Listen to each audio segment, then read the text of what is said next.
everyone. Welcome to this 2023 European launch of the Ecological Threat Report event. We are so pleased that you could all join us today. I'm Gervais Rufyikiri, currently executive in residence at GCSP. I'm the moderator of the event. The talk will explore the links between climate change, ecological threats, migration, and conflicts. We live today in an age of threats and danger than ever before. Traditional and emerging risks and uncertainties, particularly those linked to climate change, migration, and conflicts, are going from bad to worse. The 2023 Ecological Threat Report, recently published by the Institute for Economics and Peace, helps us understand the current situation and trends. I'm privileged to be joined by three incredible panelists, and let me introduce them. We will hear first Mr. Serge in the right, Stroobants. He is the Director for Europe, Middle East and North Africa at the Institute for Economics and Peace. Mr. Serge will present the report and reveal the main findings pertaining to the topic of the event. Second, I will then give the floor to Mrs. Lilla Schumicky-Logan. She is Deputy Executive Director at the Global Community Engagement and Resilience Fund, GCERF. She will talk about community engagement and resilience in the face of climate trends and their possible impact on ecological threats and conflicts from the GCERF perspective. And finally, I will go to Mr. Armen Grigoryan, who is with us online. He's the UN Deputy Resident Representative for the Republic of Macedonia, North Macedonia. He will talk about sustainable development initiatives for building resilience to ecological threats from the UNDP vantage point. And after the three presentations, I will then open the floor for Q&A. The event is hybrid. For those who are online, I would like to mention that you may ask questions and write your comments to the panelists at any time using the Q&A function that is at the bottom of the screen. Panelists will give answers in due time after the presentations.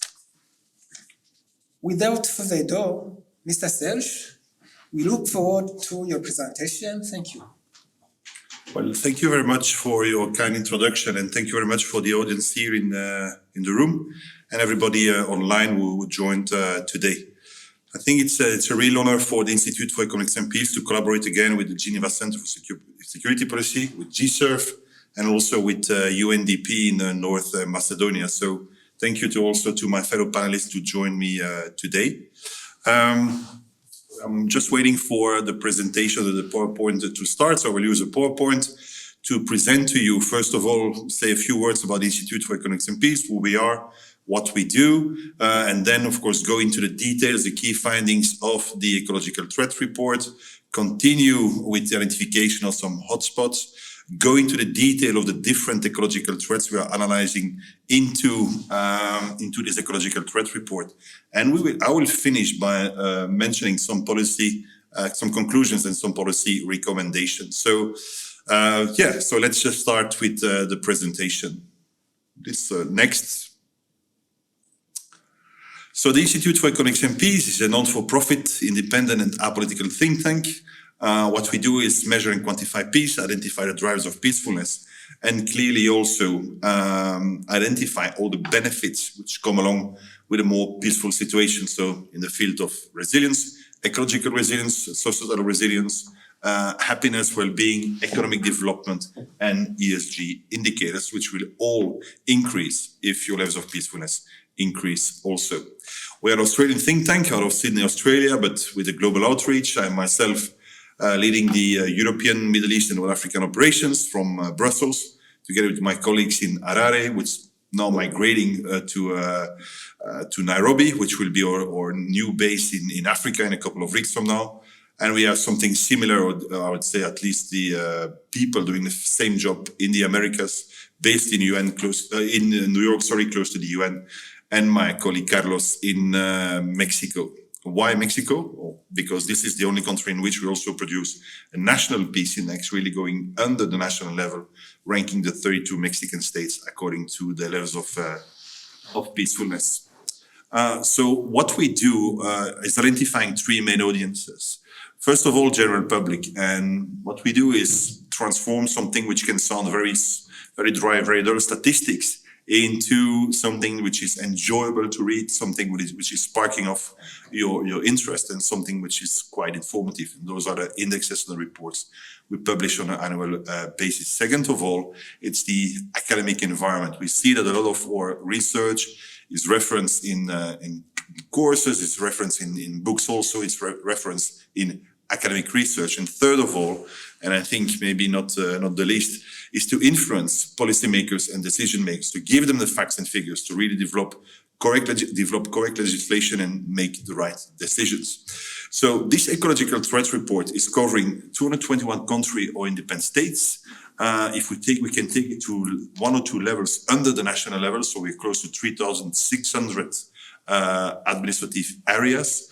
We cover 9 regions of the world, about 99.9% of the world population, and we use 4 domains with a scale from 1 to 5. Next. Yeah, so those are the 4 domains. So we look at food insecurity, water risk or water insecurity. We couple that with demographic pressure, demographic evolution. So basically, we're looking at the availability of resources and the demand for those resources. And we also look at different forms of natural disasters, such as flooding, wildfires, rising temperatures, rising ocean levels, and many more. So we have in total 17 indicators that we integrate into this Ecological Threat Report. And the first thing that we have identified is that 1 billion people are living in countries with low resilience and high impact. And that's exactly what's at the heart of this report, is to look at the interplay between the impact of ecological threats and the resilience of countries to cope with this impact, to cope with basically the pressure that this is generating. When you do this, you're absolutely completely innovative, different from, I would say, the vast majority of the reports presented at the COP, for example, where more than 99% would just consider the impact and not consider the capacity to absorb the impact also. So this is where I think we're innovative and really bringing something new and something additional to the climate change discussion. Why don't we mention climate change in this presentation? Because those ecological threats that I'm going to talk about could already be enough to lead for some countries to face social implosion. So really basically disappear as a state and as a nation because they cannot cope with the impact they are facing. And of course, this is going to have an impact also on maybe the redirection of climate aid towards certain countries which might not be that impacted, but impacted enough compared to the low levels of resilience that they are still displaying today. The measure of the resilience is really identified as by positive peace, or our concept of positive peace, which is looking at the structures, the attitudes and institutions you need to put in place to create peaceful societies, which have a form of increased resilience, also ecological resilience. So you just saw a map before. This is already giving you like a color code of the impact worldwide, and you could already identify that certain regions are massively impacted, much more impacted than many others. And you need to understand that the identification or the color code given to those countries, and eventually the identification of 30 hotspot countries, come with those specific regions, specific countries where the impact is high and the levels of resilience are low. And these 30 hotspots, it's really the highest impact and the lowest level of resilience put together. So what are the major findings? So what we see here is that without concerted actions this is only going to get worse. So we also already see today a very strong correlation between violence, levels of conflict, and ecological degradation. So this is clearly in an accelerated vicious circle. So one is influencing the other and the other way around. So clearly a correlation, systemic correlation between both. We see that this is already today accelerating and aggravating existing violence and existing conflict, but this is also going to generate new and more conflicts in the future. We also see today that over 1 billion people live in those countries most affected and least resilience, and that Sub-Saharan Africa is really the region where the problem is at the highest, really the most important problem. Next. So what we also see is that this could have an impact on migration. So I'm not saying here that these figures, this amount of people are going to move, but I'm just saying that this is the number of people today, 1.8 billion, by 2050, 1 billion more, 2.8, which is an increase by 56%.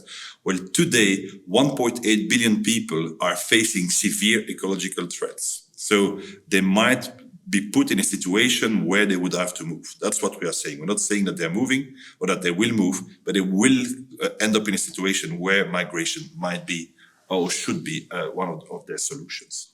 Next.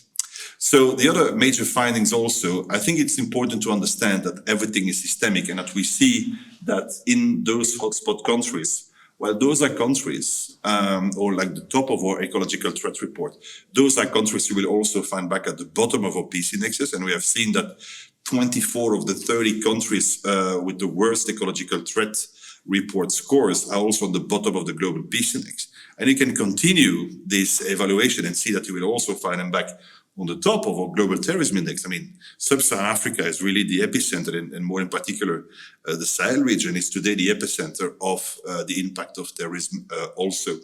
We see that ecological degradation needs to be put in combination with other factors driving peace and security, such as poor governance, such as poverty, such as high population growth, maybe the absence of rule of law, basically the absence of positive peace. Well, they all intersect and interact at the same, I would even say, geolocation. I'm not going to talk about states, but at the same geolocation. So we have the capacity at the Institute for Economics and Peace to really geolocate every data point we're using in our indexes.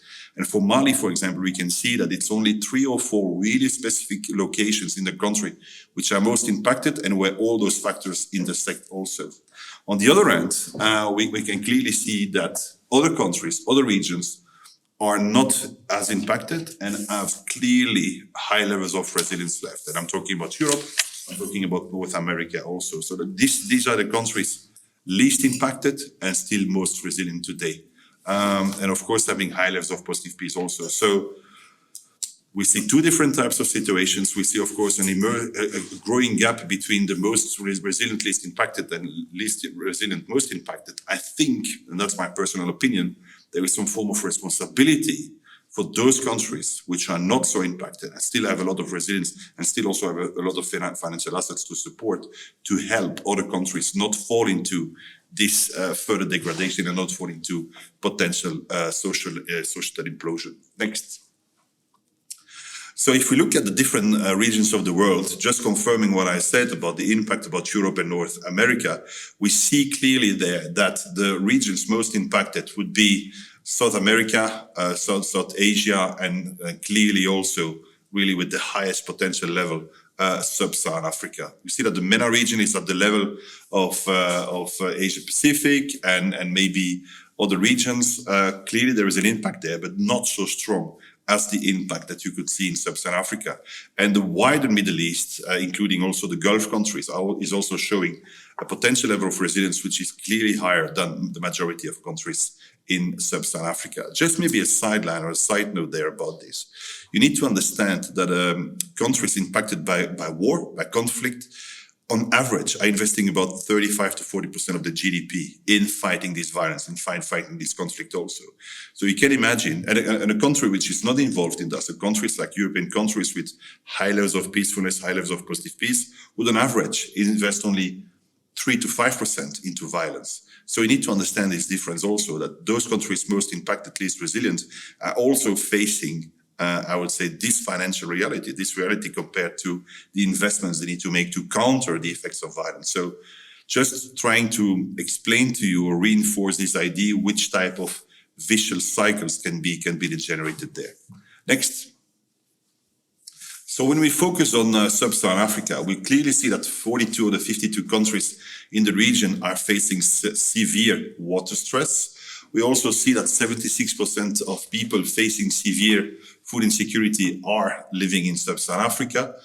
We also see that this population is going to almost double, if not double, in the next 30 years. A country like Niger is facing maybe a population is going to triple in the next 30 years. So we can clearly see there that sub-Saharan Africa is at the heart of the peace indexes, at the bottom, and those indexes looking at the impact, the terrorism index and the ETR, they are on top of that. So what we see there is the difficulty for those countries to absorb these extra shocks, to absorb this situation is going to basically becoming more and more higher and higher on pressure on societies over there. So will they have the capacity to absorb this? Will they have the capacity to also build the necessary infrastructures and take the necessary measures while also facing some form of violence also?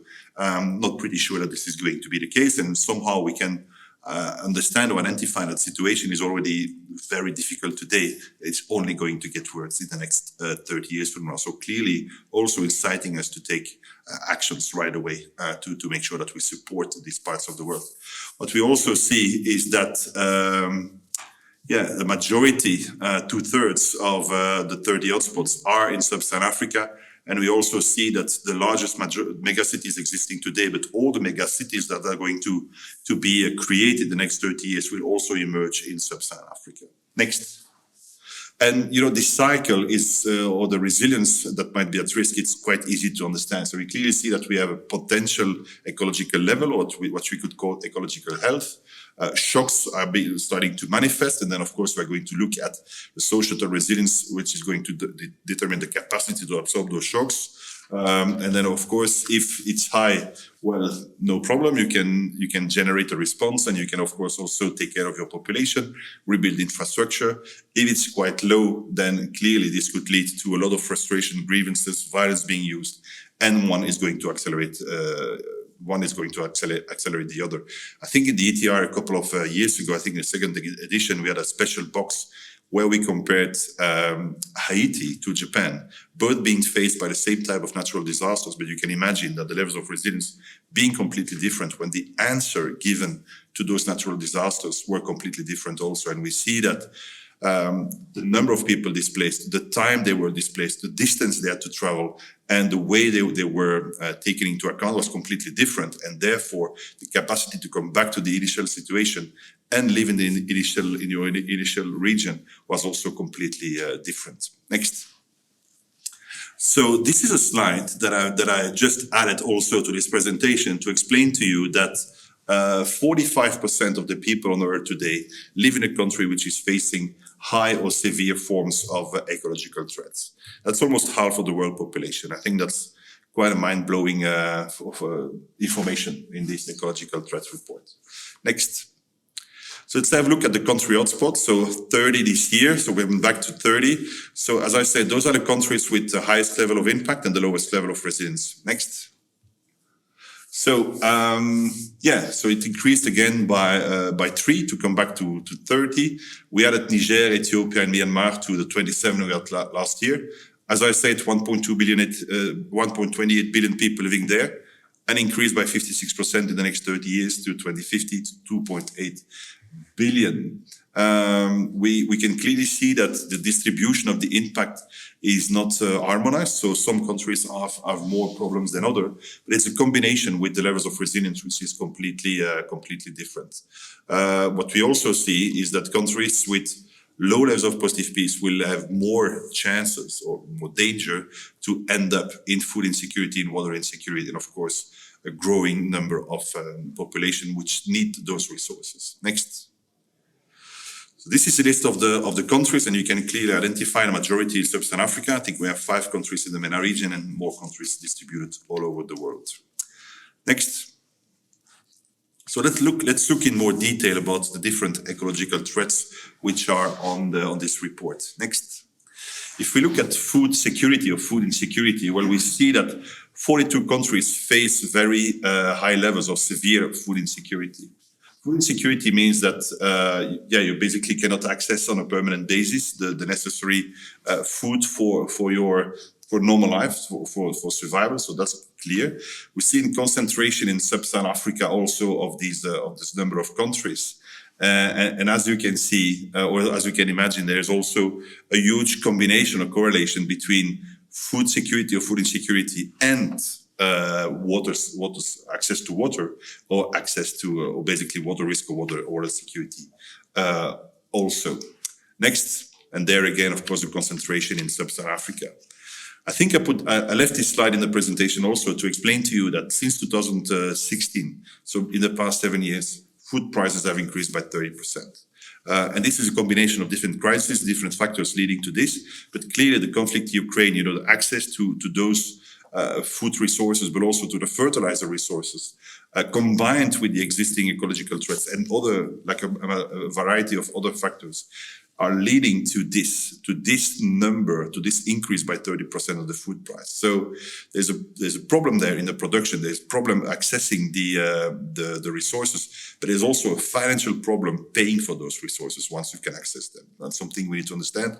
And for those living in Europe, for basically the majority of the people joining today, we have seen the inflation going up, we have seen the inflation going down, but really one of the major parts of our economy where inflation is still there, where the prices remain high, is clearly access to food also in all parts of the world.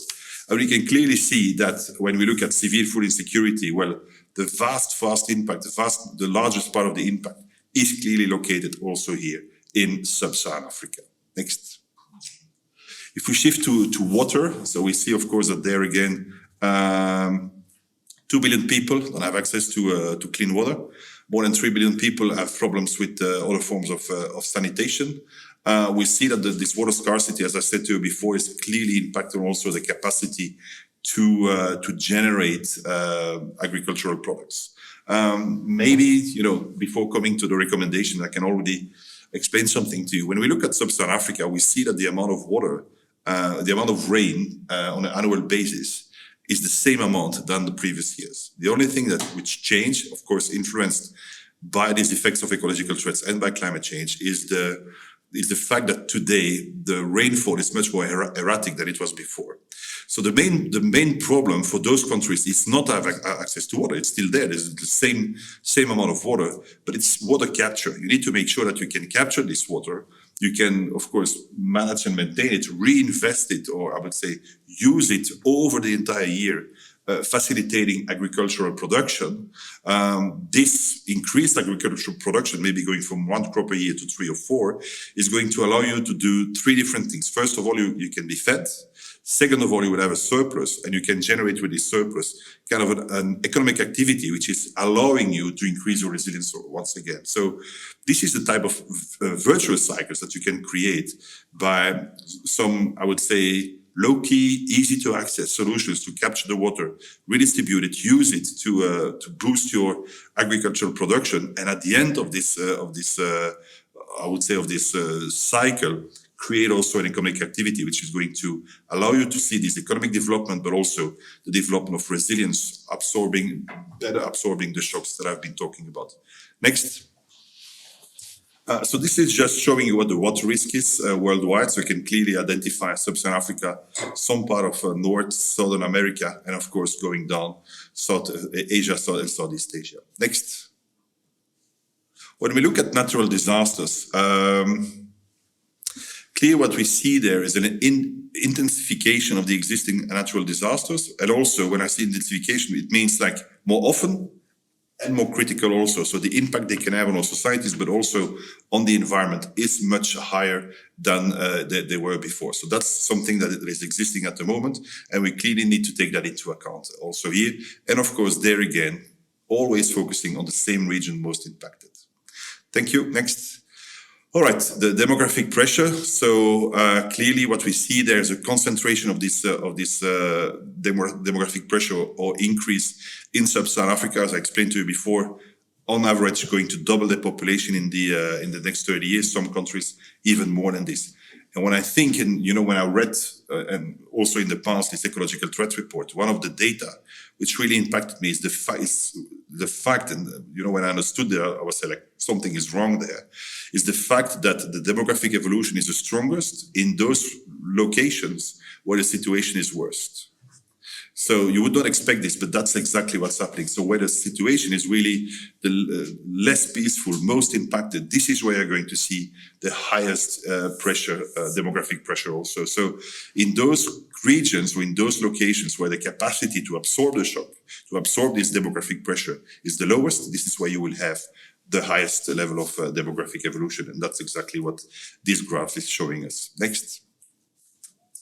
So let's have a look at the correlation or the relation between climate and conflict. So next, clearly what we see is that one is feeding the other. It's really an aggravated, accelerated, vicious cycle where ecological degradation is going to create more conflict, and conflict is of course going to accelerate ecological degradation. Just to give you a few figures, I think what we need to understand that a shift of score of 25% in the different indicators is also going to generate a certain percentage of increased potential for violence. So if we do that for food insecurity, so if food insecurity will increase by 25%, the chances for conflict will increase by 36%.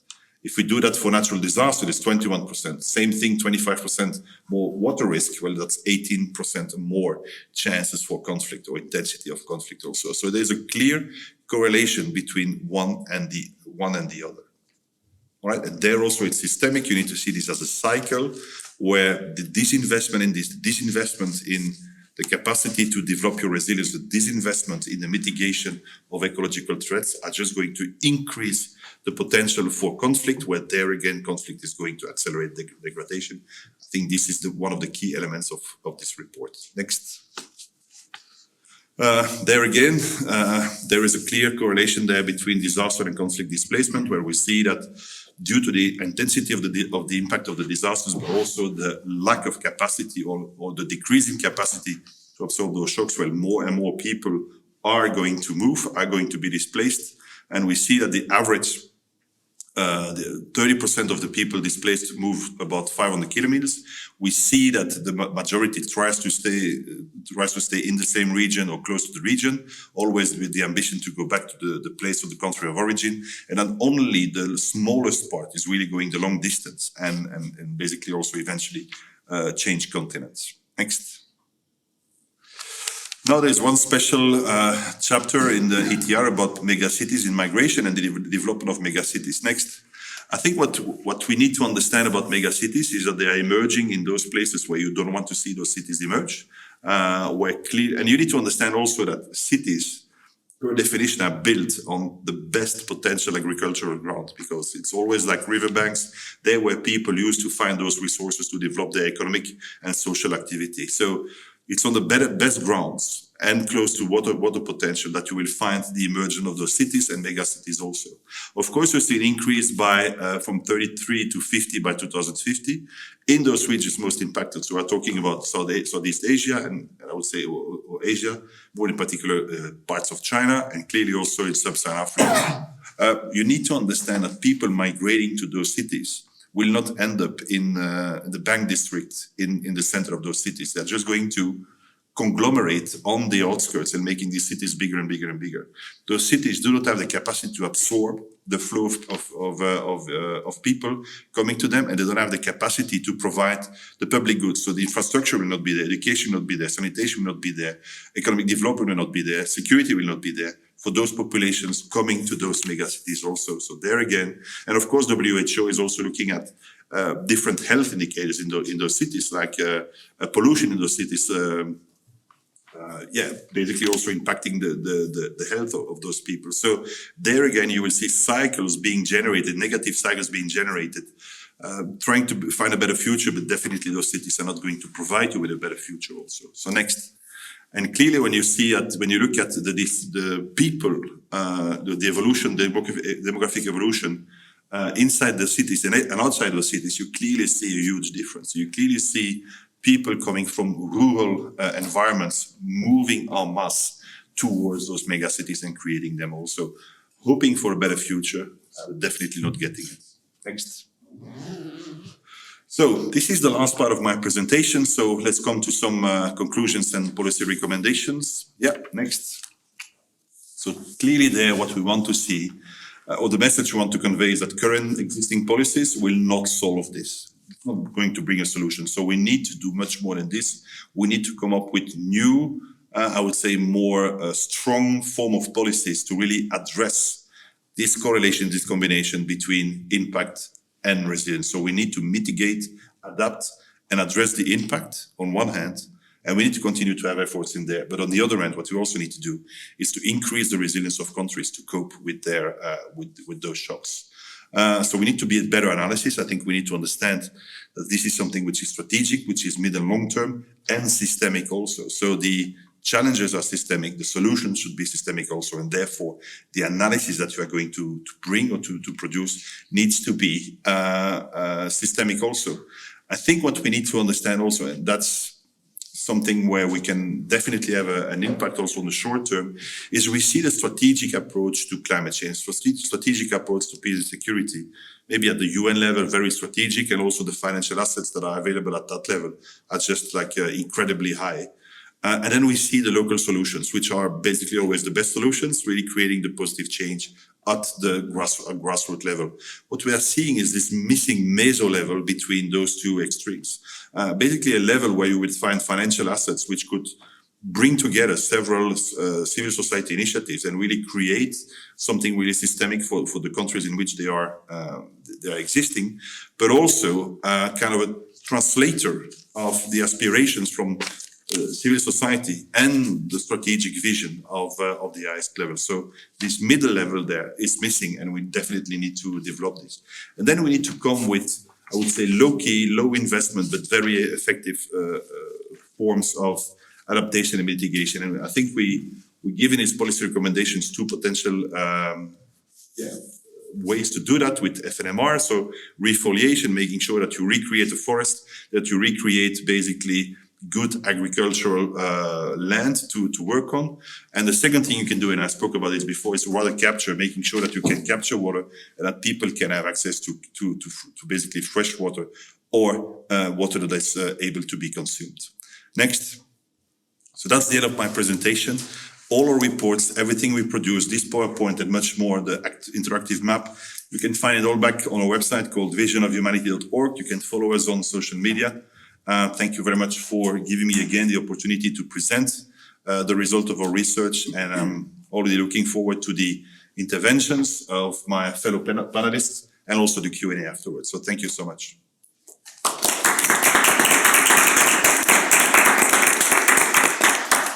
Thank you for your presentation, Serge. This Ecological Threat Report gives a number of information, data and facts highlighting current challenges, but also trends regarding food insecurity, water risk, natural disasters and demographic pressure the world is facing and will be facing in the future. The report also goes further, identifying ways to absorb the impact. The report warns that ecological threats will continue to create humanitarian emergencies, increase conflict and result in forced migration unless concerted international action is engaged, and that there is a sustained effort to reverse the current trend. So could we consider that there are some glimmers of hope from ongoing projects around the world? So our next speakers will enlighten us on this point. Well, let's listen to Lilla, who is going to share with us key lessons drawn from GCERF about community engagement and resilience to ecological threats. Lilla, you have the floor. Thank you so much, Rufyikiri, and thank you, Serge, for this very complex presentation. I think we have a small presentation as well. We can go to the next. I just want to highlight two very important messages that we heard from the Ecological Threat Report. Next.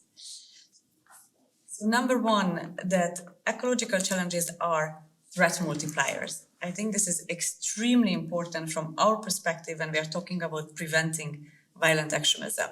So we don't say that they are a direct cause or there is a direct causal relationship between ecological threat and violent extremism, but certainly that existing drivers of violent extremism can be multiplied by the ecological challenges that we see. This is one. And the second one, next slide, please, is that, and it was emphasized over and over throughout the report, that we need to empower, and I don't really like this word, Serge, I'm sorry to say empower, because who are we to empower a community? I rather that we work with the communities. So we need to work with the communities to address the contextual challenges that they face. And this is extremely important, and this is exactly what GCERF is about, is to try to look at and work with the communities to address some of the challenges that they face in order to enhance their resilience to ecological threats, including radicalization and recruitment by violent extremist groups. Next, please. So GCERF, I don't know, maybe not everybody is familiar with the Global Community Engagement and Resilience Fund. This is a multi-stakeholder global fund that has been established in 2014-15. Actually, it was born out by GCSP. We were housed here at the beginning. But we are an independent fund with a small secretariat here in Geneva. Our three hallmarks are that we provide grants to local civil society organizations with the objective to prevent violent extremism. So we do not implement directly, we give resources, mainly money and capacity, to local civil society organizations in the countries where we work. Next. So you can hear, I mean, you can see that this is in the core of GCERF, it's in the DNA of GCERF, of working with local organizations to build community resilience. And our whole existence or raison d'être is about community-led approaches. And it's very clearly said, and there is that below kind of bubble showing that, which also the Ecological Threat Report acknowledges, that community-led approaches to development and human security result in a much more effective programming, design, easier implementation, and more accurate evaluation than if it's not community-led, but coming down from the top or somewhere else. Next. So at the GCERF, very importantly, we believe that despite of this fairly green picture that Serge has painted through the Ecological Threat Report, we can inherit a world where the next generation is free of violent extremism and where there is no place for violent extremism in neither politics nor in the society. And there are ways to achieve that. In our view, it's really through the community-led and community-driven projects. Next, please. How we do that? So I will show you a map shortly, but I explained to you that we are giving grants in countries. We are working currently in 22 countries, and I will say a few words about that. We are only working in countries where we are invited by a national authority, whether it's the ministry or someone, and then to which our governing board agrees and approves. Very important that our governing board is not only the donors, we have 19 donors and the European Union that is putting funds into GCERF, but also our partner countries. So the 22 partner countries, so Burkina Faso or Niger has exactly the same right to vote and to take decision on which direction GCERF is going as the United States or the European Union. I think this is a very important part of GCERF to show, again, that it is, for us, national ownership and consequently, community ownership is extremely important. In every country where we work, we try to assess the landscape to really better understand who does what and identify the key drivers that drive violent extremism and radicalization and recruitment. And then in a 3 to 4 year long strategy, we elaborate the place, the geographic, the thematic, and the democratic spaces where we are going to work. Then we launch a call for expression of interest, and we ask local civil society organizations to apply. Importantly, we really try to mimic the governance that we have at the global level, also at the national level. So it's a multi-stakeholder coordination platform in every country where we work, where CSOs are present, where CSOs that we are not funding do take the decision about which CSO should be funded, together with national government, with donors, and ourselves. Next, please. I'm not going to go into details about this slide, but this just shows that once we have identified the partners that we are going to work with and signed the grant agreement for 2.5, 3 years long, we have put in place several measures to make sure that we monitor and to adapt or programming in these countries. One thing is very important, that all of our funding is extremely flexible. So just let me give you an example. When COVID happened, we haven't, it's not really a PPE activity to give out PPEs or to give out hygiene kits or hand sanitizer. However, what the communities have said, like, look, you have been talking about PPE, and now if you also leave, like many other donors, or shut down their programs temporarily, then why would we believe that preventing violent extremism is important for you? So what we did, we have reallocated some parts of our funding exactly to respond to the current needs of the communities, which was PPEs and facilities for hand washing and so on. So this way, we have, in our modest ways, have contributed to a small increased resilience of those particular communities that was really not PVE specific activity, but we were there when they needed. So when COVID has finished, they said, well, actually, we do believe and come back, come and let's keep working in the sphere of PVE. You have the credibility because you didn't leave us and you responded to the direct needs that we had. Now, in these 22 countries, we have also started to look into like climate change and the relation of to violent extremism. Next slide, please. And just recently in New York, on the margin of the General Assembly, we have had a side event together with Iraq, Germany, and the Coventry University, where we have been kind of started to peel the layers of onions. How does climate change affect the work of the civil society and the communities? And we have here some extremely interesting testaments from Mali, from Nigeria, from Somalia. And I just want to highlight one very interesting one. Similarly to COVID, we have been working on the border areas in Somalia, in Beledweyne, which is it's a battleground between different clans and different states. And the community members came to the CSO that we have been working with on women, working with women's and empowering the leadership skills, that look, our biggest problem is not that women are not participating in decision making. Currently, our biggest problem is that we don't have water in the communities. So women have to track really, really long distances to fetch water, some dirty water from some river or some pond.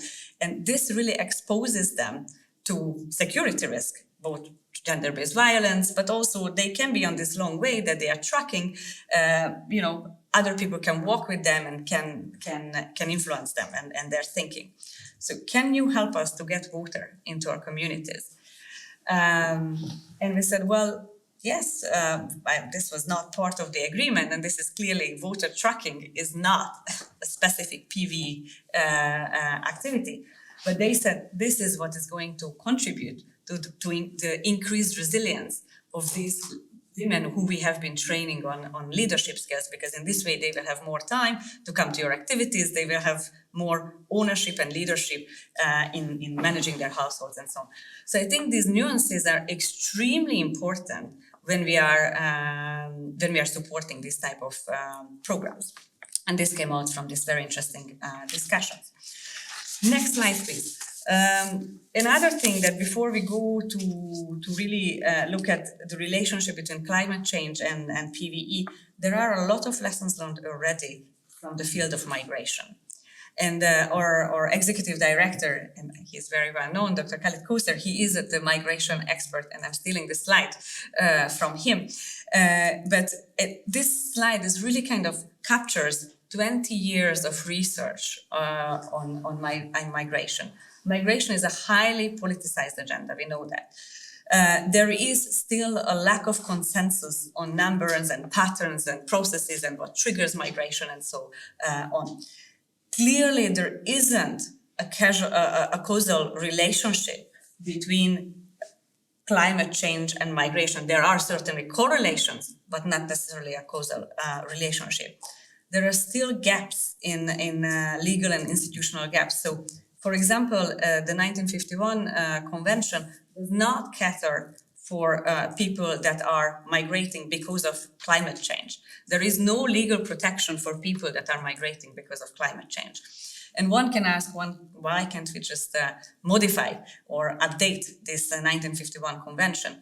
And clearly because today in the current political climate, where the world is completely divided in so many things, they would never would agree, so many nations that have agreed to the 51 conventions that people that are migrating with the reasons of climate or climate refugees can be provided by the same protection as other type of refugees. Another important thing that migrants are not victims. They can be very much agents of change. They can contribute, for instance, to natural resource management. The objective is that, the essence of programming toward migration is that let's try to find ways where people can stay in their place, they can adapt to the circumstances, and migration is one of the last solutions that they need to resort to. And I believe that is very much resonates with some of the findings of the Ecological Threat Report. So, next slide, please. I have mentioned to you that GCERF works in 22 countries, and over the last 8 years, we have managed to reach over 3.1 million people. And you can see the red dots in some of the particular areas which have been highlighted as the most fragile or the most threatened areas. This includes Chad, Somalia, certain parts of in Yemen, and so on. And what we have found, and next slide please, that we have taken also the Global Terrorism Index that also IPI is very, very usefully publishes every year and being launched here also in the GCSP normally. And those countries that are circled in red, Somalia, Mali, Iraq, Nigeria, Chad, and Yemen, are the countries that are very highly affected by terrorism, and they are also on the top list of the Ecological Threat Report. So these are double affected countries, and GCERF actually works in these 6 countries providing the grants. So this is an extremely important point to the fact that those where ecological threats exist, they are also higher level of insecurity and potential for radicalization and recruitment by terrorist and violent extremist groups. Next slide, please. I just wanted to zoom in here and just tell you a little bit about what we are actually doing, for instance, in the Sahel, in this space. Importantly, this whole area of climate change hasn't been really the focus of the GCERF grants, so there are limited programming. But what we do, for instance, in Mali, there is a big program that provides economic alternatives. And you have seen this in other reports, for instance, the Journey to Extremism reports of UNDP, that the major reason why people from the Sahel are joining violent extremists, criminal and terrorist organization is not ideological. I really want to underline that. It's not ideological. It's because they have lack of opportunities. They have lack of economic and social opportunities. And so what we are trying to do is to provide them an alternative to join criminal groups. We are seeing this not only in Sahel, but also in Iraq, where a lot of young people that are losing their livelihood that came from agriculture in the southern part of Iraq are joining the drug trafficking groups. And so what they need is opportunities, economic opportunities and other alternatives.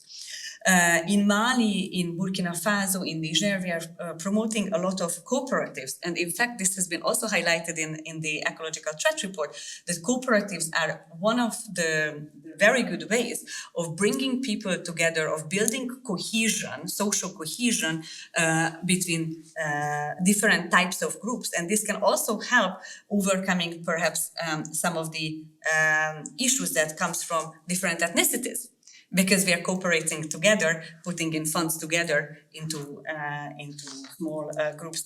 And cooperatives, I had the personal experience in northern Uganda after the ceasefire in 2006, where we have set up over 900 cooperatives and went back 5 years later.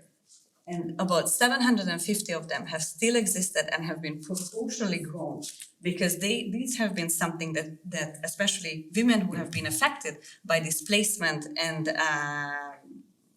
different traumas have been really taking the lead and the ownership. And they felt that this was a very good way to be independent and take care of themselves and their families. In Niger, we are supporting a lot of climate-smart agricultural projects. So again, how can you improve the land? How you can improve animal rearing that is more efficient, and you can stay in place instead of migrating.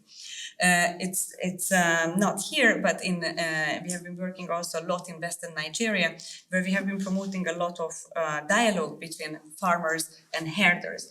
And this is something also now that we are trying to do in northern Ghana, where we know that those people are crossing over from southern Burkina Faso to northern Ghana. But it's not only the refugees. There's also a big migration of herders who are losing their lands because of the violent extremists and the terrorist groups that are taking over swath of territories in Burkina Faso.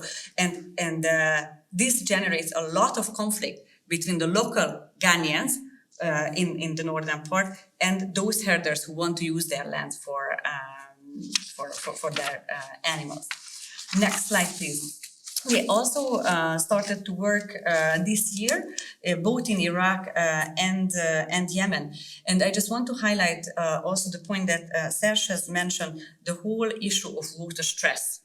And in southern Iraq, it's a particular problem which is a consequence of the Saddam Hussein's regime and how he has been treating the marshlands, and basically water is no longer there.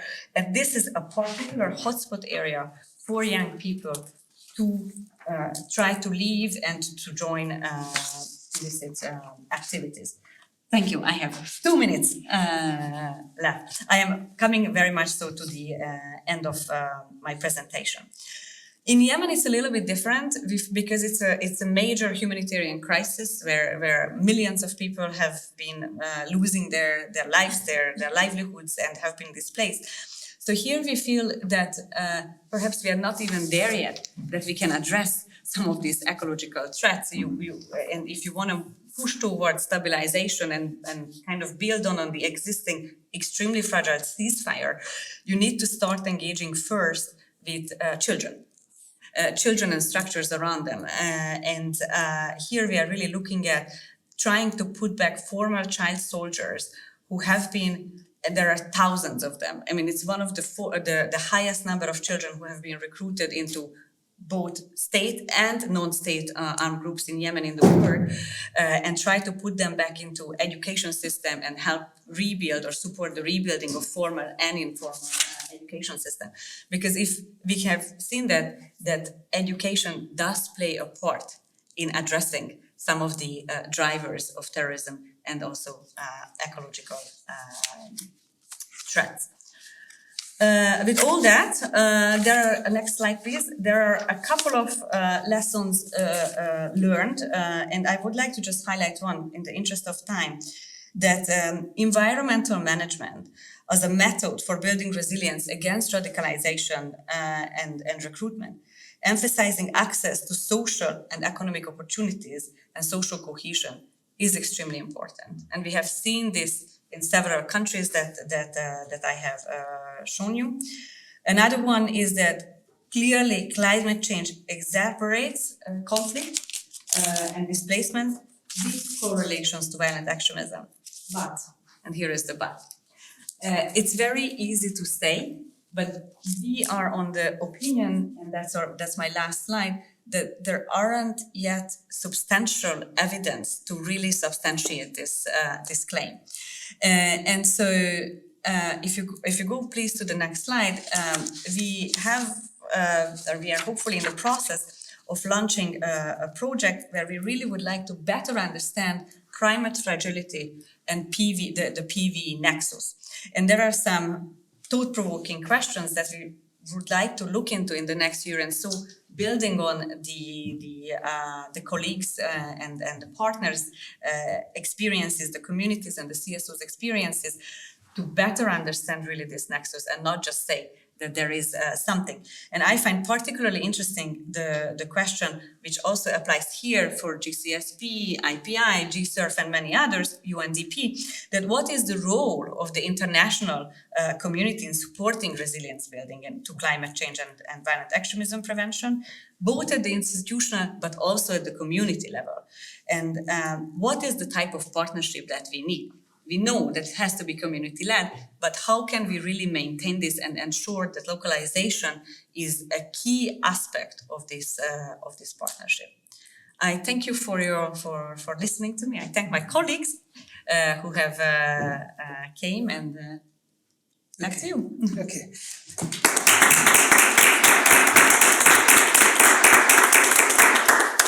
Thank you for your presentation, Lilla. We understand that working at the community measures, we need the community for community and national ownership can bring small solutions for big issues, so big solutions for big issues also. Thank you for your presentation. We encourage the audience online to continue using Q&A function to submit the comments and the questions. And last but not least, Mr. Armen will bring us to the field of sustainable development initiatives for building resilience to ecological threats from the UNDP perspective. Mr. Armen, you have the floor. Thank you very much. Can you hear me well? Yes, all good. Yeah, good. First of all, I would like to thank the organizers for inviting UNDP to speak at this very interesting discussion. I think I will be sharing mostly the country perspective from North Macedonia, but very much echoing what my fellow panelists have been highlighting in their presentations. The overall perception here in North Macedonia is that somehow environmental threats and climate change have become secondary in the recent years to the changing geopolitical landscape globally, in Europe, considering Ukraine, energy crisis, food crisis, Gaza, etc. Countries in our region, and which we call Europe and Central Asia, RBEC region, and especially in the Western Balkans, where North Macedonia is located, are known for having weaker capacities compared to other countries in the region, and increased environmental risks and threats.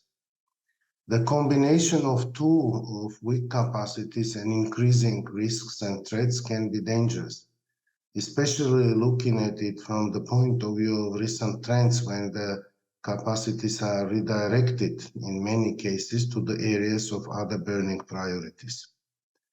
Overall ability, I think, also to withstand the shocks is seemingly going down, both because of the lack of capacities, but also because of the increased frequency and velocity of the shocks that the system is experiencing. And here of course, I speak about environmental shocks and threats. Maybe just one sentence on how UNDP is organized in North Macedonia, which will lead my presentation into how we're trying to address the environmental threats in North Macedonia. Our work in North Macedonia is organized around 4 thematic areas, which reflect the corporate structure of UNDP country offices in most of the countries. First broad area where we work is energy, environment, climate change, and disaster risk reduction. This is our biggest portfolio in North Macedonia. It is one of our top priorities as an organization, not only in North Macedonia, but globally. In all 4 areas that I will list, we work at both policy level, and we will also conduct a practical work at the grassroots level. The examples of the first area is one successful project that we implement in the capital and 5 other cities of North Macedonia on energy efficiency and air pollution. Air pollution is increasingly becoming a problem in Skopje, in the capital, especially after the increase of the energy prices that was due to the conflict in Ukraine. However, I need to also share with you that the government of North Macedonia declared energy emergency before the war in Ukraine started. So this problem, I think, existed here even before that. The second good initiative that I would like to share is what we call a POLOC project. It's a flood risk prevention project based on the tragic events generated by floods in 2015 and 16 in the Western Balkans. The POLOC region of the country has been severely hit by the floods and mud flows, with human lives being lost. Moving to the second part or second area that UNDP is operating in North Macedonia, the second area is in broad terms called democratic governance. Perhaps the 2 highlights of what we do is we lead the support to the government in designing the National Development Strategy for 2023-2043. It's a very complex project. It's a very inclusive process, and the methodology that we designed is called Dream Labs. It's indeed a very interesting approach that we are using here. Second highlight from this portfolio would be public finance management reform, including local tax collection, digitalization, and decentralization of financial functions from central authorities to municipalities. Our third area, where we are actively working with the government, civil society, private sector, especially in this one, is called inclusive prosperity, inclusive growth. Here we are supporting creation of green jobs by providing green loans through the local banks. We have established 2 centers for vocational training, which are called ICANN, where we bring together graduates and private sector representatives to match the requirements with what is there on the offer. And wherever there is no match, we provide the vocational training to make the graduates employable. Final fourth area of our work is called an Accelerator Lab. It's an idea generating hub which generates innovative ideas not only for itself but also for the other parts of the house.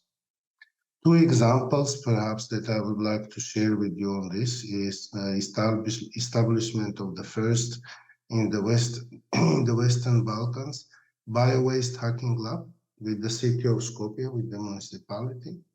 We are now working with the private sector companies, including restaurants, hotels, to demonstrate to them the advantage of using the equipment that is available in the bio-waste hacking lab that we established, but it is only for demonstration purposes. So we invite the private sector to scale up and benefit from.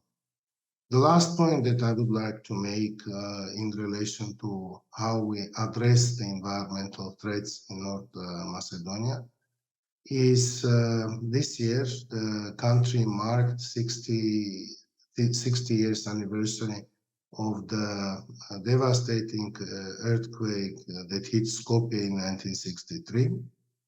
UNDP at that time was involved in coordinating the reconstruction works, and 60 years later, UNDP is also working with the government and all stakeholders in North Macedonia. Among other things, we have organized a high-level conference on urban resilience. Most importantly, what I wanted also to share with you is the study on solidarity that we produced. 60 years ago, after the earthquake, the world demonstrated strong solidarity in coming together and helping North Macedonia, at that time Yugoslavia, helping the citizens of city of Skopje to overcome the challenges rising due to the earthquake.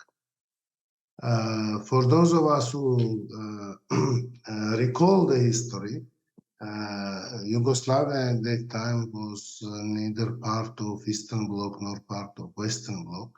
And this was the first time after the Second World War when the American and Soviet military actually worked together for a good cause of helping the survivors of disasters.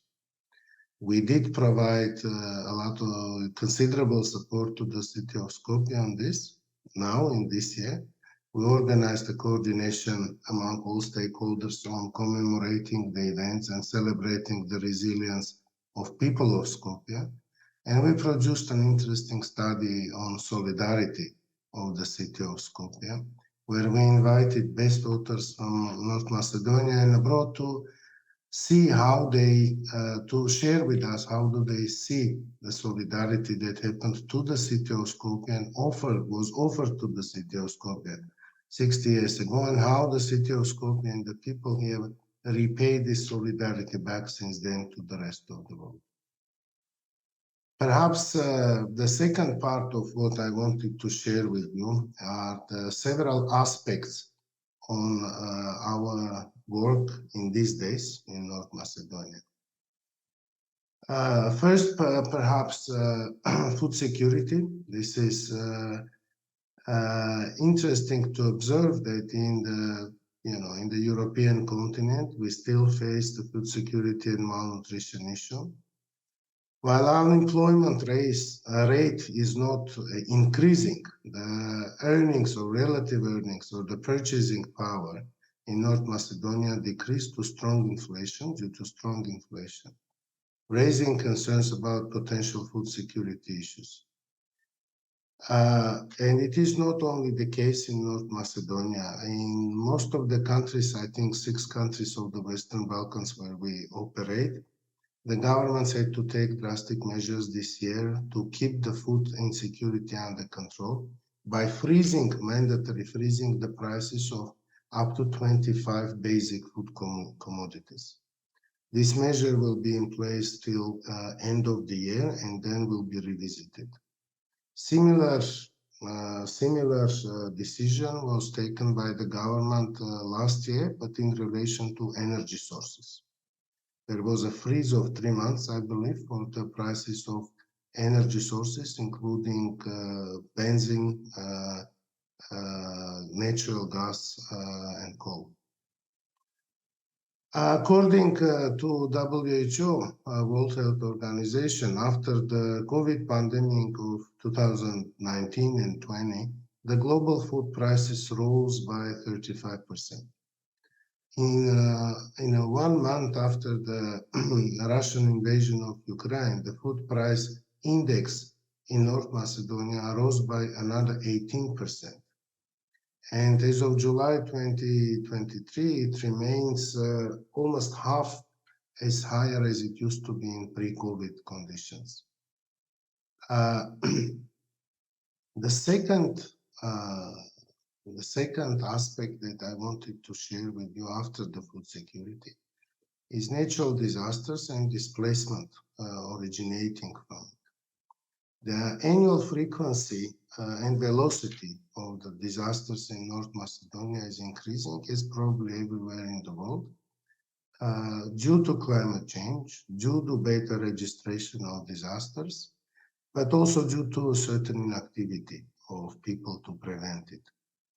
Median severity of droughts, earthquakes, volcanic activity, mass movements, storms and floods, wildfires here in North Macedonia are increasing, and increasing in a calculation of approximately 5% every year. North Macedonia has the highest median severity and frequency of disasters in the Balkans after Bosnia and Herzegovina. North Macedonia experienced considerable forest fires in the summer of 21, experienced floods, strong floods in spring and fall of 22. This year as well, the country was affected by heat waves.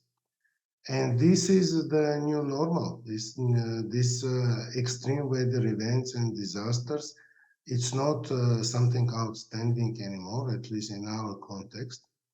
Persistently low rainfall and exceptionally high temperatures for every consecutive year we register the highest temperature on the record.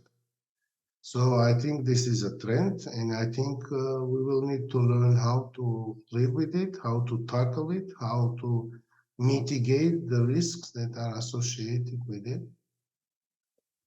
We are doing a very interesting study on heat waves, air pollution. They are linked to the health system of the country as well as to the productivity of people. And what is the economic cost of action and inaction? We established a network of what we call a cool heroes as part of our work to address heat waves. These are people who advocate for greener spaces, for better practices, to mitigate the risks associated with heat waves. We worked with the Rush Center of the Rockefeller Resilience Foundation. And perhaps second point on the displacement related to the natural disasters is the displacement due to natural disasters is a regional issue. It's not only for Macedonia, for Europe and Central Asia in particular, for our region where we operate. Large number of people were moving through the Balkans in the migration crisis of 2015. And there is an environmental impact of this move, which UNDP has been working on. We completed this, there was a regional initiative that we just completed last year, I believe. Demographic pressure is the third component that I would like to highlight. While the total population of North Macedonia, according to the census, is conducted last year and 20 years prior to that, the total population has decreased by 10%. At the same time, you look at the fertility rate and you realize what scale of outgoing labor migration we face in the country. While there is no one may say that there is no demographic pressure as such with the decreasing population, the difference is that a lot of internal migration in the country from rural areas to urban areas, and which puts a lot of pressure on the urban settings in the country. Particularly the city of Skopje in the last 20 years, it turned to be half of the country. The capital accommodates now for the 50% of population of the country. And it's a very good hub for the country, but it also makes it more vulnerable environmentally.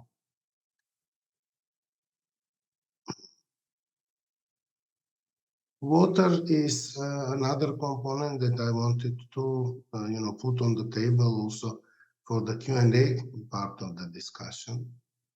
Connection between water, energy, agriculture is a major concern in North Macedonia. If you look at the level of rivers and lakes in North Macedonia, there is, even without a special equipment, you clearly see the reduced water flows in rivers and lakes.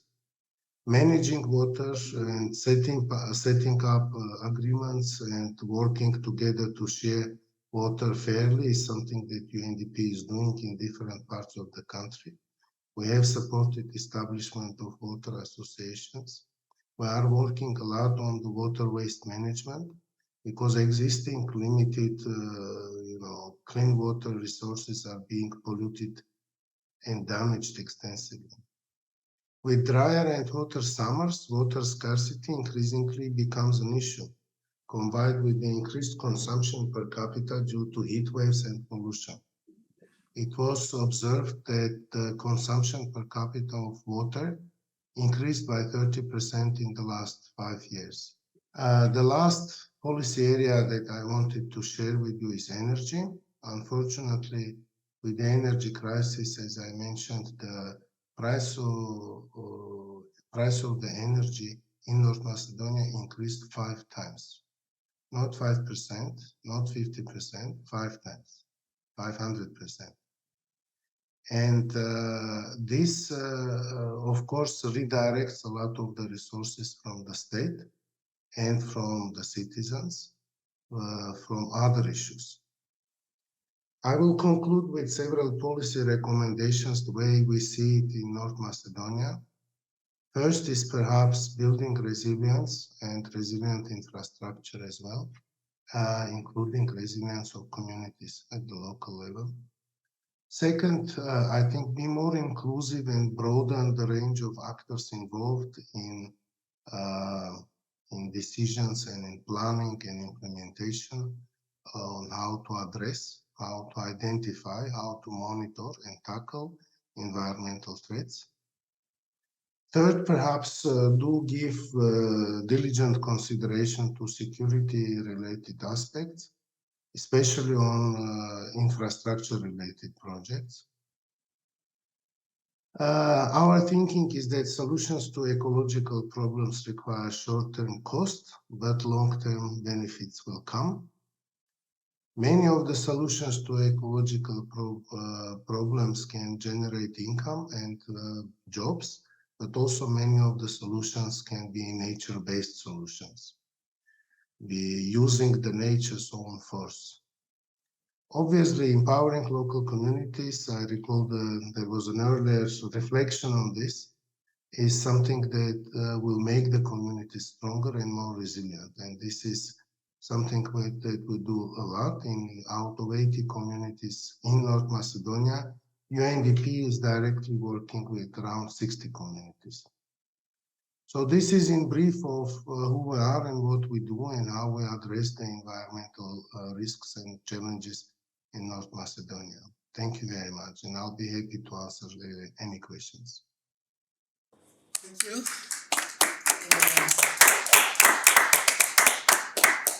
Thank you for your presentation, Mr. Armen.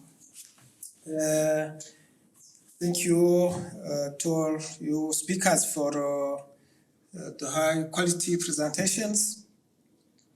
Now, we now open to the audience for questions, if you have any, or comments. Remembering you that we have, unfortunately, not too much time, so for short questions. Yeah. Do you want me to speak? Sorry. Hi, thank you very much. I have a question on gender equality. Thank you very much, Dr. Lilla, for raising for raising the direct examples within communities of how we need the infrastructure to enable women to be able to access the opportunities being provided. But I wondered more broadly whether you are integrating gender disaggregated data into your reports and assessments. And we know that ecological threats are a threat multiplier for climate and violent extremism, all the challenges you talked about. But can we also say that advancing gender equality is a force multiplier in mitigating those threats? And how can we better build that evidence case? Sure, Dimitri? Yeah. You want to go first? You can go first. Okay. So when we do not disaggregate those data within the Ecological Threat Report, but we have access to those data and a wide variety of data where we can have a gender disaggregation. Of course, featuring what has been explained, but also, for example, featuring access to food. In different classes of age, where you would have another vision of a gender balance and access to food, which could maybe eventually lead to having food deficiencies, or deficiency in accessing to food at younger age for boys, for example, could lead to create eventually maybe more aggressive or less balanced or less, I would say, intellectually developed people also. It's very systemic in the approach there. But as such, we do not disaggregate, but we absolutely understand what Lilla has said, and we want to collaborate together also as two organizations in trying to approach this. And we understand also at the Institute that it's part of one of the pillars of positive peace, that this equitable distribution of resources, the full development of human capital will eventually encompasses this approach on gender equality. But it's a wider array of data that we have access to, which is of course sometimes pointing at we need to do something and make sure that we integrate more women. But sometimes we also have access to data which is showing us we need to make sure that little boys maybe have the same type of access to food than little girls in some of the countries that we have identified. So there is data there, but it's always how do we integrate this type of data? And this gives us the capacity to analyze the data that we are using in DTR. It's sometimes very difficult to integrate them because our reports are always global, are always we need to try to have data sets that we can use every year, that are recurrent, that are always global, covering all the countries and annually renewed also. So therefore, it's difficult sometimes to integrate this disaggregated data, but we keep them, we take them into the analysis that we do for the data which we use in the report. Yeah. Just to add on that, so we disaggregate the data that we have in every aspect, both by gender but also by age, as much as possible, in order to really have a more nuanced understanding of the reporting. And we see clearly youth and women as a force multiplier in addressing some of these ecological threats, because of their position, because of their nature, because how much it's affecting them directly, whether it's, perhaps even more than some other part of the society. So clearly we see them as force multipliers. Yeah, and also, when we train communities in positive peace, women and youth would be our first targets for this training, because we understand that youth are overrepresented and of course over-impacted also, and we also understand that women are basically the vectors of change in those communities, also reaching out to a much larger number of people than men in those communities. Any other question? Maybe I have one. Question, can I ask?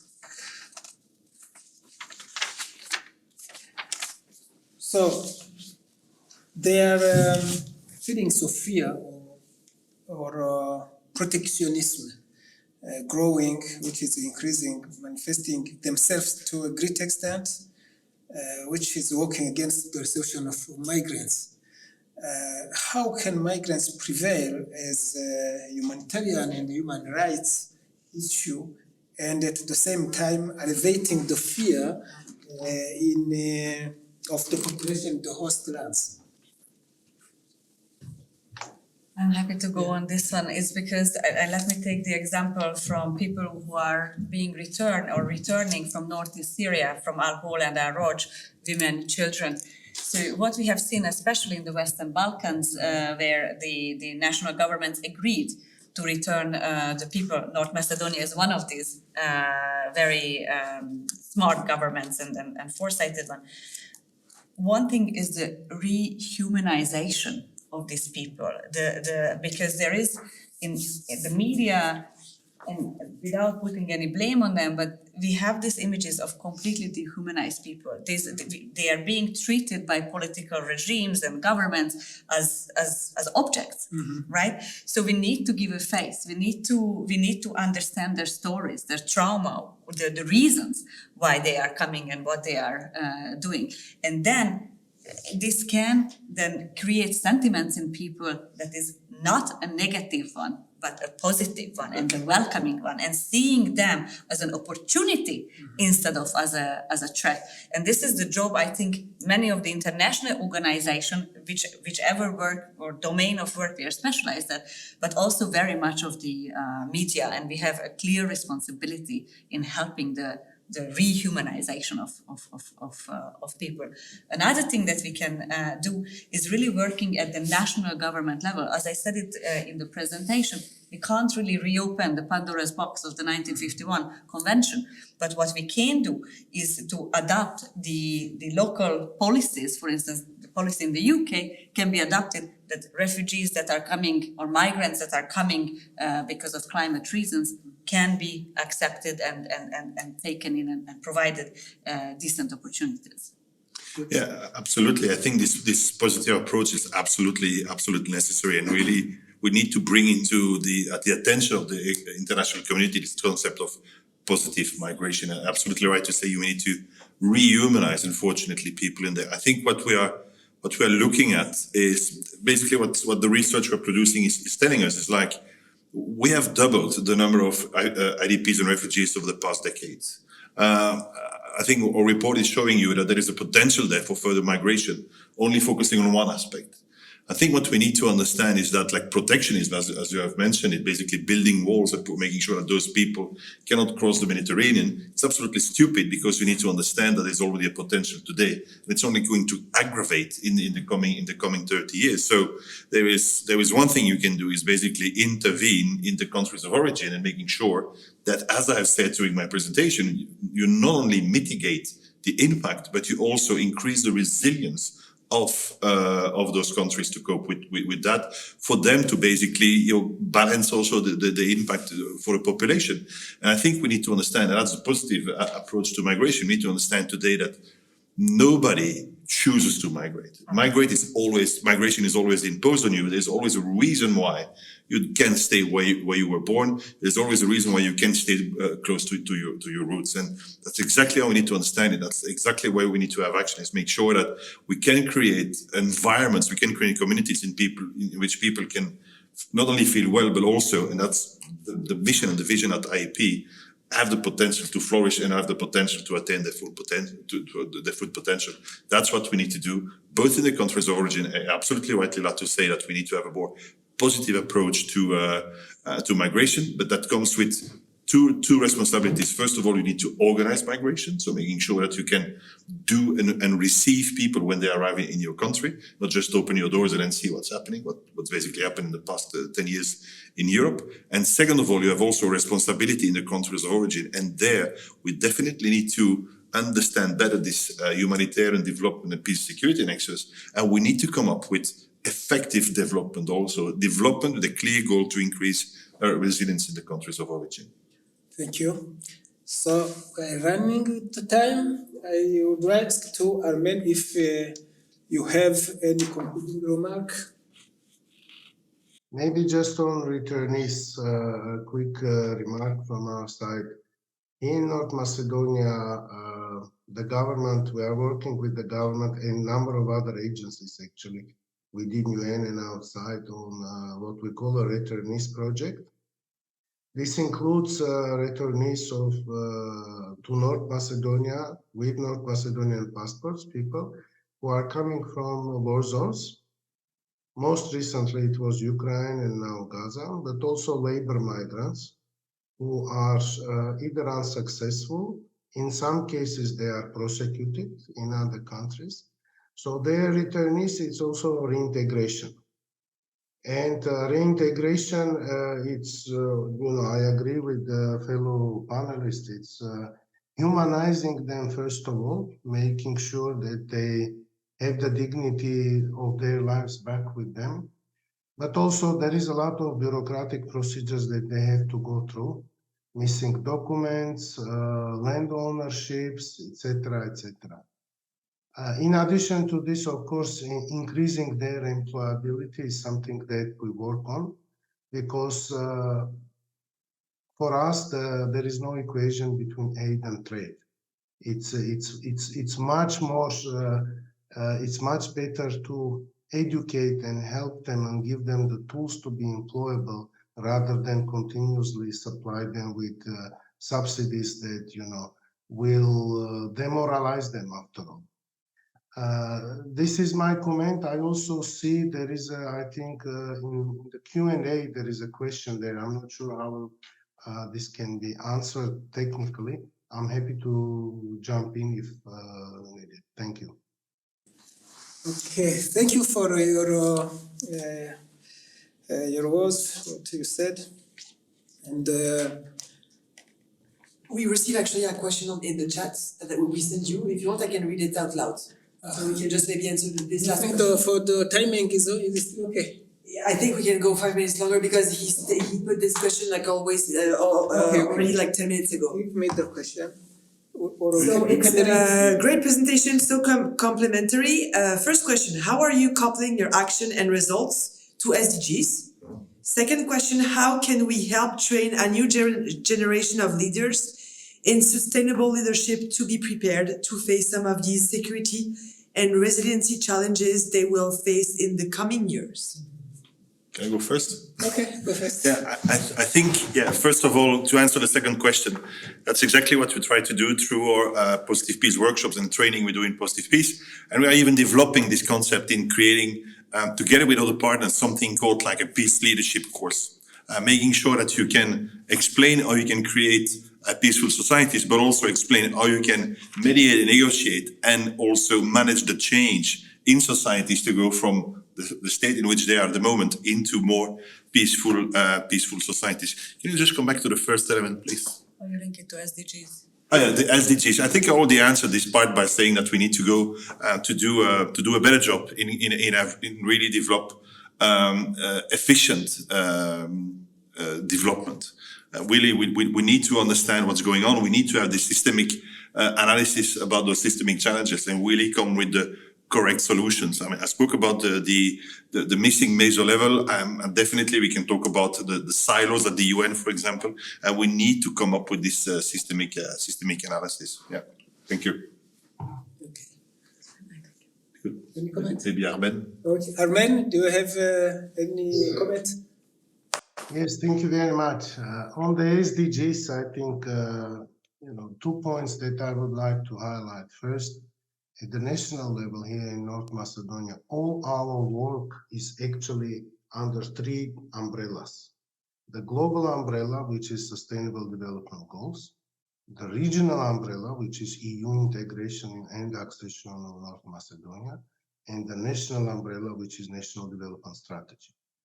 We have conducted an interesting study here in North Macedonia on comparative analysis of regional and global agendas, SDGs and EU accession acquis. So there are approximately 70% overlap between them. So in our work, whatever we do for SDGs as such also contributes to EU accession, and vice versa. Whenever we have partners working on EU accession acquis, specific chapters, it does have a positive impact on the SDGs. What I think is missing, the missing link there is the relevant tagging. because sometimes the work is being done with understanding that we are going towards one acquis, environmental acquis, for example, but there is no connection, there is no click with SDG 13 on climate and environment. And I think this tagging can help a lot, not only for the representational purposes, but also for partnerships, resource mobilization, better programming, etc.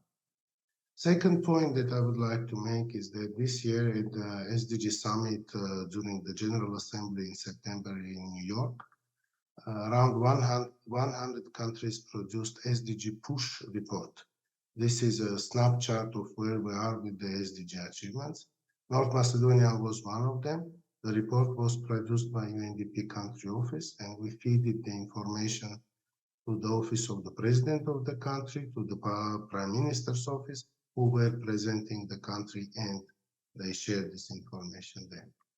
In relation to the second question on how can we help train the new generation of leaders in a sustainable leadership, I think, we are trying to produce, we have a special initiative on this, which is called the Youth Project.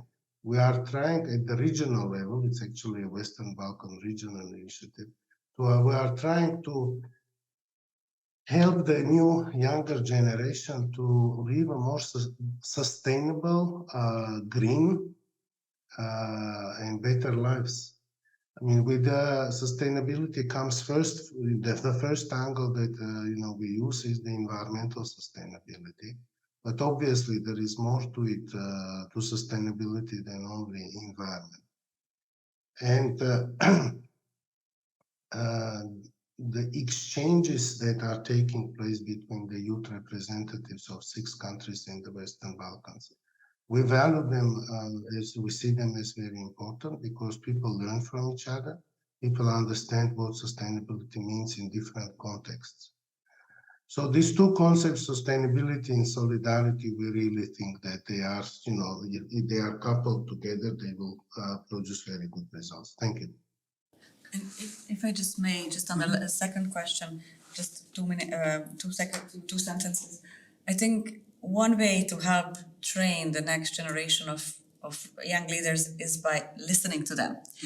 And I think sometimes we forget that, and to sit down and really hear to them what are their aspirations, where do they want to get, which is probably, we maybe have 20 years difference or 15 years difference, but they're probably quite different from my aspiration that were there 20 years ago. So I think this is extremely important, and again, it just goes back to community-led, community-designed, community-driven initiatives that we should be supporting, and not something that we design at a bureau in Geneva or in New York, and then, voila, here's your training. So I think that's important. Thank you. Okay, well, both of the messages, comments, questions, answers are part of our daily discussions, and are present also on tables of any opportunity for talking about people facing the environment. The subject is huge, so the discussion has to continue in another occasion. We are now at the end of the event. I would like to thank everybody for joining us today, particularly for Serge, for Lilla, for Armen for the presentation, and for the audience for your contribution to the debate. Thank you again, and hope to see you soon at other events. Thank you.